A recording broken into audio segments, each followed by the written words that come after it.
These emergency times would see the capital Sundari put under a complete transmission blockage. But Bo-Katan and those of Death Watch still loyal to her helped to rescue Duchess Satine.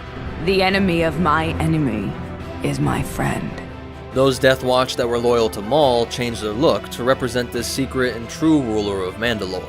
These Maul DeLoreans would chase them through the capital, but Satine was eventually able to get far enough away to broadcast a distress call to the Jedi Temple, asking for none other than Kenobi. This is a message for Obi-Wan Kenobi. I've lost Mandalore. My people have been massacred.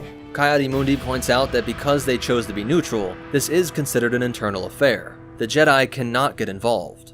Having learned of their romantic history, Maul set this all up knowing that it would force Kenobi to come alone. In borrowing Anakin's old Spice Runner ship, the Twilight, Obi is able to sneak onto Mandalore. Incapacitating a dock patrol, and donning a suit of Mandalorian armor, Kenobi is able to free Satine. But they are quickly discovered and pursued by the prison guards. Within just moments of takeoff, a pair of rockets send the ship spiraling down to the landing pad. Satine barely survives, and Maul's archenemy is now in his grasp. We meet again, Kenobi. Welcome to my world. They are taken back to the throne room, and Maul savors every moment of this long-awaited triumph.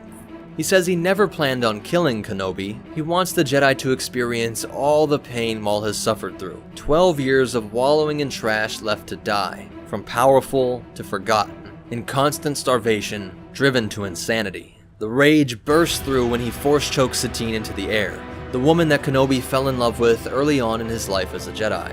And Maul senses the dark side calling to Obi-Wan.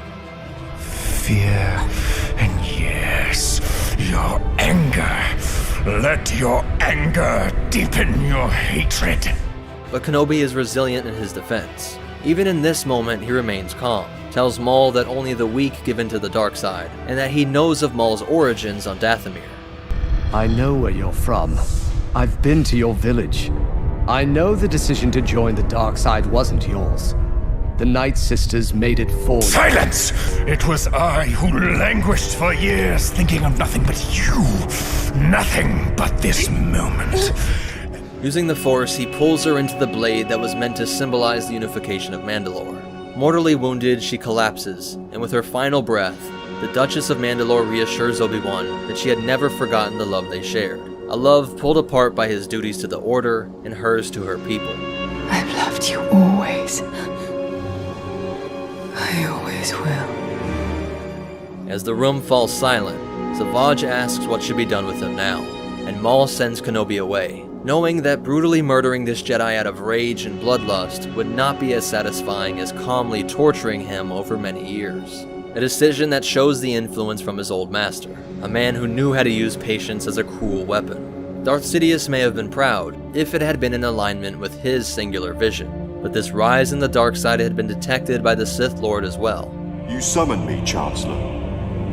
Prepare my ship.